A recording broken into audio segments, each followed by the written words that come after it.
Assalamualaikum warahmatullahi wabarakatuh. Perkenalkan, nama saya Muhammad Daniel Baca dari Teknik Industri kelas B.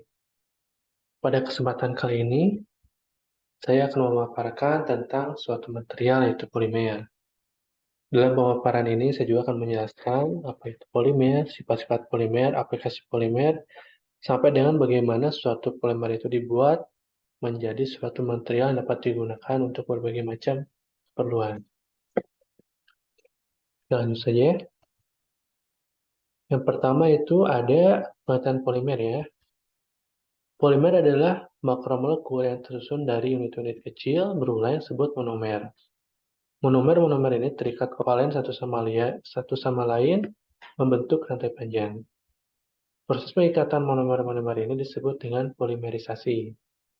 Nah, untuk lebih jelasnya kita lihat gambar ini ya. Jadi dalam pengertian tersebut adalah polimer itu adalah suatu makromolekul. Di sini kita ada contoh monomer yang sebenarnya etilen yang terikat secara kovalen satu sama lain dan membentuk rantai panjang. Dan proses pengikatan tersebut dengan polimerisasi. Nah, ini contohnya. Jadi, suatu material ini monomer awalnya, lalu dia mengikat satu sama lain dengan monomer sejenisnya dan ikatan kovalen, sehingga dia membentuk rantai panjang. Dan prosesnya itu disebut dengan polimerisasi. Dan untuk hasilnya, ini ada etilen, sedangkan setelah dia mengalami proses polimerisasi, dia menjadi polyetilen.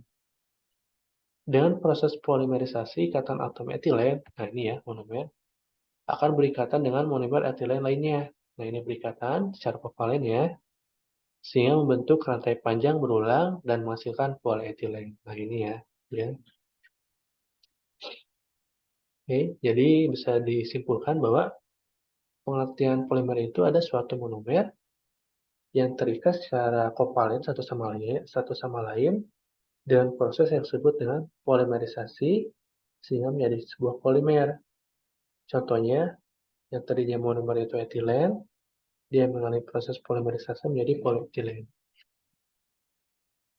Nah, dengan mengubah monomer penyusunnya, akan menghasilkan polimer baru dengan sifat-sifat yang berbeda, seperti polikloroetilen atau PVC yang digunakan pada konstruksi dan propilena atau PP yang banyak digunakan sebagai wadah makanan.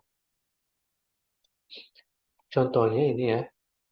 Jadi dalam monomer itu ada suatu molekul yang tersusun dari beberapa atom. Seperti ini contohnya ada hidrogen, karbon, dan klorida. Ya. Dan mengubah penyusunnya, yang tadinya itu ini H, kita ubah menjadi Cl atau klorida, akan menghasilkan suatu monomer baru menjadi kloroetilen. Dan ketika dia mengalami proses polimerisasi, akan menjadi polikloroetilen.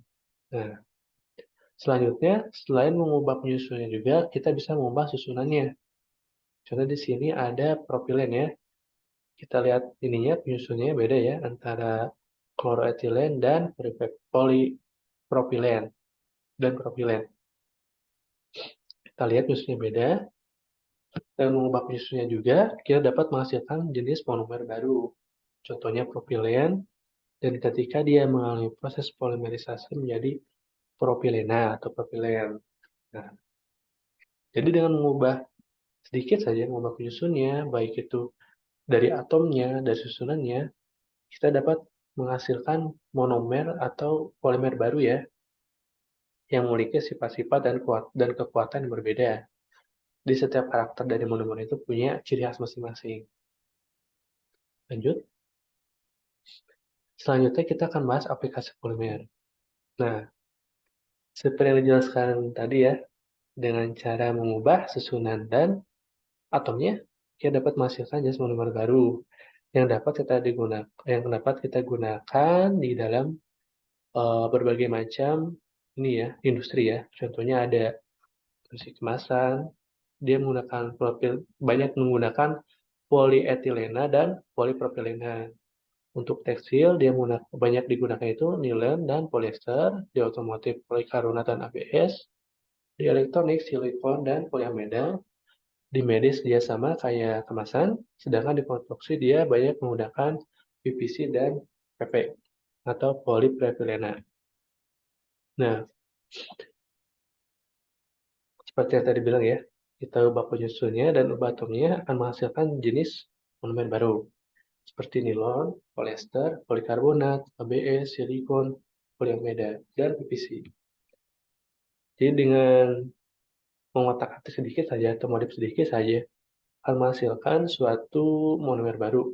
Jadi polimer ini sangat banyak sekali jenisnya ya, dan aplikasinya pun sangat banyak. Hampir semua industri itu menggunakan polimer. Itu selanjutnya ada sifat-sifat polimer. Nah, yang pertama, sifat-sifat polimer itu memiliki massa molekul tinggi. Jadi, polimer itu memiliki sifat yang lebih baik dan lebih unggul dari monomer penyusunnya, baik dari segi kekuatan maupun ketahanan. Nah, ini disebabkan dari ikatan rantai kovalen dari proses polimerisasi ya. Terus juga kantelannya, polimer memiliki fleksibilitas yang tinggi sehingga sulit mengalir. Polimer lebih kaku dan padat. Nah, karena dia dari banyak-banyak monomer ya yang digabungkan, jadi dia lebih padat dan lebih kaku. Kenyal dan elastis. Polimer dapat merenggang dan kembali ke bentuk semula setelah dideformasi. Sifat ini disebabkan oleh rantai polimer yang panjang dan fleksibel. Nah, ini nanti kita bahas ya, ada selanjutnya kita bahasan bagaimana si polimer ini kita bisa juga kita ubah sifatnya dan mengubah molekul dan rantainya gitu.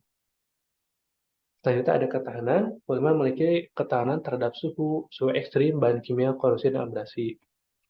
Nah, jadi tidak seperti logam ya, walaupun logam itu kuat dan tahan lama, tapi dia kan secara ketahanan terhadap lingkungan kan dia agak kurang ya. Tapi untuk polimer ini dia memiliki kekuatan, ketahanan yang bagus ya, kuat dan tahan. Dan keunggulannya polimer ini dia tahan nih berbagai macam kondisi lingkungan ya. Nah ini yang seperti yang dibahas tadi ya, yaitu kenyal dan elastis serta ini sifat-sifat polimer yang tadi ya. Sifat polimer juga bisa dimodifikasi dengan mengubah penyusun, monomer, dan ukuran molekul. Sehingga bersifat keras, transparan, elastis. Contohnya, meningkatkan jumlah molekul pada polietilen akan membentuk polimer yang keras dan kuat, yang dikenal dengan HDPE. Sebaliknya, jika jumlah molekul lebih sedikit, akan membentuk polimer yang lebih elastis dan transparan.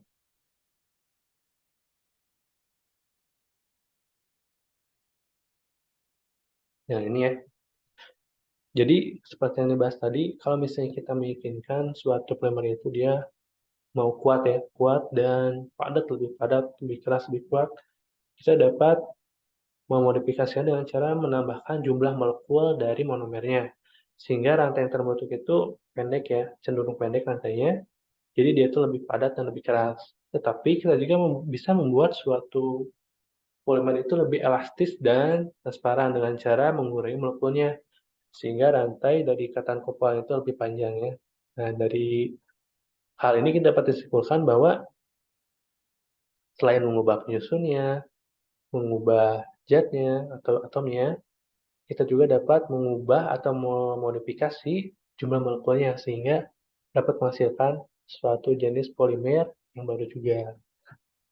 Oke, lanjut. Nah, selanjutnya kita akan membahas pemrosesan polimer. Di sini kita akan melihat sebuah video bagaimana suatu polimer itu dibuat dari awal sampai menjadi sebuah pelet yang nantinya si pelet ini dapat digunakan untuk berbagai macam perluan yang akan dan ada bentuk ya biasanya. Oke, kita lanjut juga untuk melihat videonya.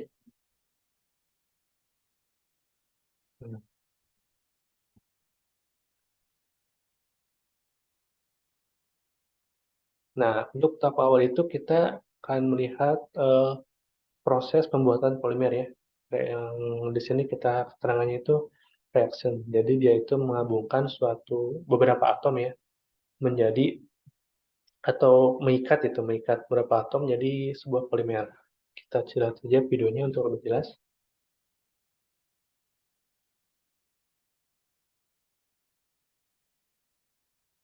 Nah, di sini ada stirred gas phase reactor. Di sini itu fungsi si gas ini dia untuk ini ya, kayak mengaduk gitu, mengaduk polimernya.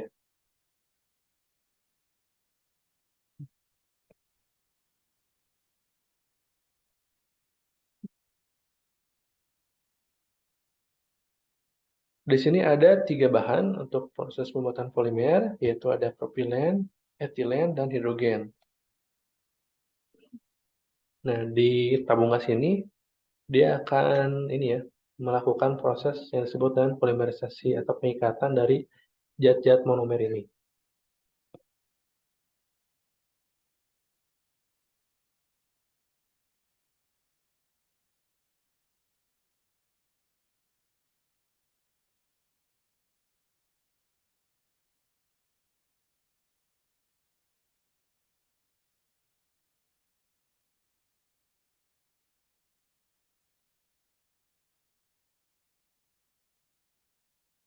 Nah, seperti yang kita lihat sebelumnya dari cara penyusunan si monomer itu, dalam setiap monomer itu terdapat sebuah gas yang dinamakan hidrogen ya.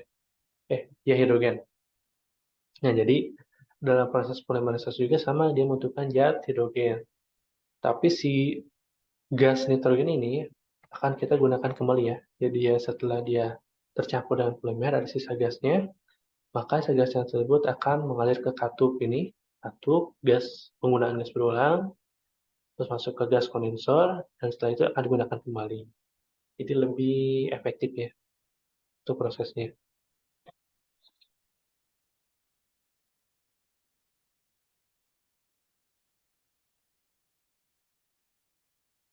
Nah, setelah dia tercampur si polimernya, nah setelah dia tercampur, maka si gas ini akan ini ya, outputnya berupa bubuk polimer dan sisa gas yang terbawa pada saat proses polimerisasi.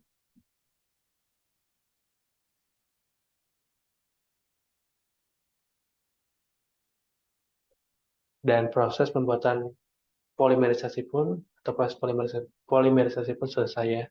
Selanjutnya itu ada proses pemisahan polimer dari gas.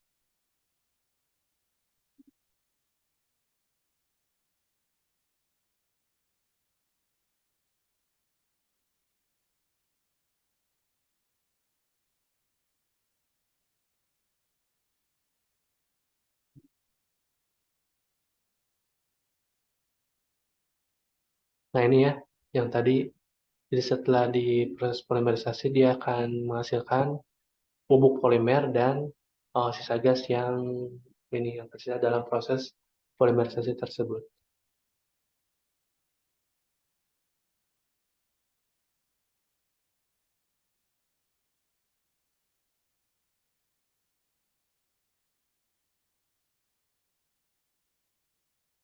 Nah, di sini juga adalah ada ini ya, sebuah katup yang digunakan untuk mengembalikan monomer. Jadi ada suatu dalam bubuk polimer itu ternyata masih ada sisa-sisa monomer yang tidak tereaksi, maka dia akan dikembalikan lagi.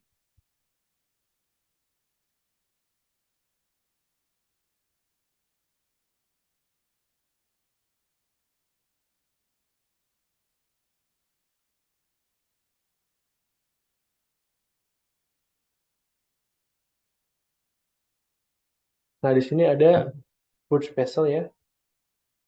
Nah, di sini itu fungsinya itu untuk memisahkan antara si bubuk polimer dan juga gasnya.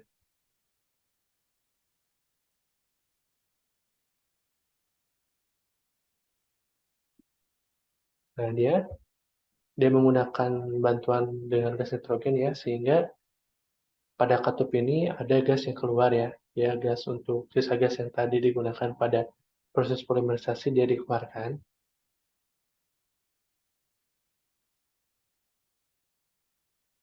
Nah, di sini juga, nah di sini setelah dipisah atau dipisahkan antara sisa gas dan bubuk polimernya, dia akan masuk ke tabung. Nah ini ya, ke tabung ini ya. Dan itu adalah sebuah bubuk polimer yang sudah terpisah dari gas akibat proses polimerisasi.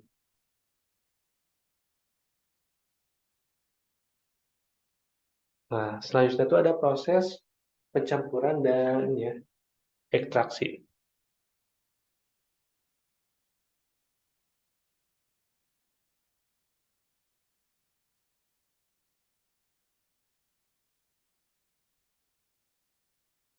Nah, ini adalah namanya sebuah extruder ya, yang berfungsi sebagai mixer juga sebenarnya.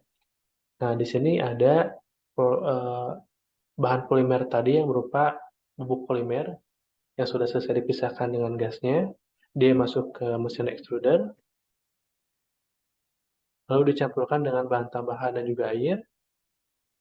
Setelah itu dia diproses menjadi melt. Dia itu ini ada vakumnya juga untuk membuat ini kecuali dia membuang gas lah. Nah, di sini dari yang tadinya bubuk menjadi suatu melt. Melt itu eh, padat lah, udah padat itu. Dia lebih besar lagi ukurannya karena proses pencampuran dari bahan tambahan dan juga air tadi.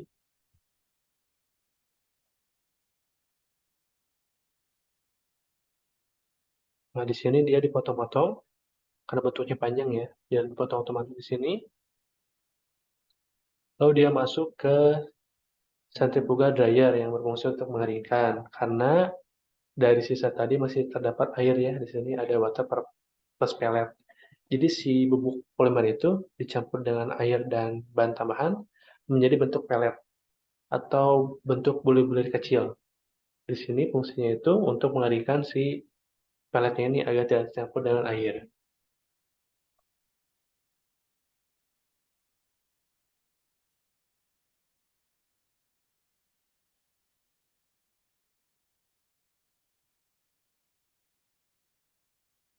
Nah, sisa pelet yang tadi itu setelah diproses dia menjadi kering peletnya. Nah, setelah itu dia di ini lagi.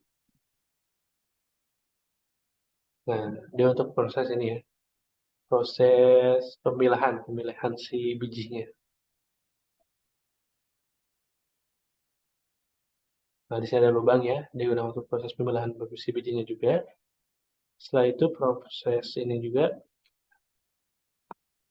setelah proses pemilahan selesai, dia akan di-packaging menjadi pelet propilena atau bulir-bulir polimer ya. Dan proses pembuatan material polimer pun selesai. Nah, dari proses pembuatan polimer, yang menghasilkan bubuk dan gas. Setelah itu, bubuk gasnya itu dipisahkan menjadi bubuk saja, bubuk polimer saja. Nah, setelah itu kemudian si bubuk polimer ini ya, akan dicampur dan diekstraksi dengan alat ini, dicampur dengan air dan bahan tambahan, lalu dia menjadi pelet yang dipotong-potong menggunakan dry water cutting tadi. Setelah dia dipotong-potong menjadi kecil, jadi sebuah ukuran pelet, karena masih bercampur dengan air, dia itu dikeringkan dahulu. Setelah dikeringkan dahulu, nah dia menjadi kering, dan menjadi kering, dia difilter lagi untuk proses pemilahan bijinya, dan setelah itu dia dikemas.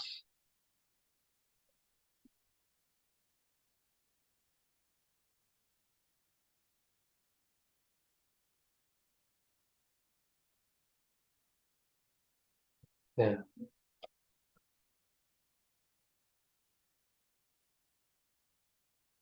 bentar.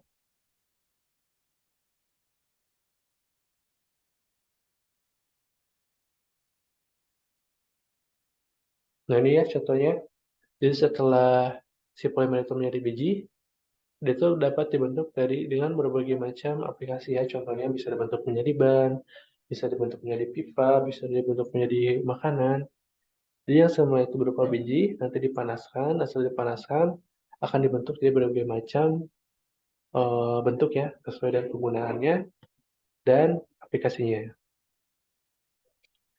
Bisa kita lihat sebentar di sini.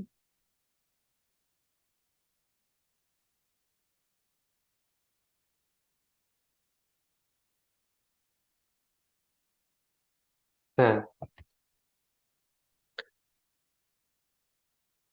nah, nah ini ya produk polimer itu. yang tadinya bubuk menjadi peletnya, kayak gini nih, seperti ini, yang nantinya si pelet-pelet ini akan dilelehkan dan dibentuk dengan berbagai macam bentuk. Nah, seperti itulah polimer itu dibuat dan dihasilkan serta menjadi sebuah barang atau produk ya. Sekian yang dapat saya sampaikan dalam pemaparan kali ini. Mohon maaf bila ada kesalahan kata atau kesalahan penafsiran. Terima kasih sebelumnya. Wassalamualaikum warahmatullahi wabarakatuh.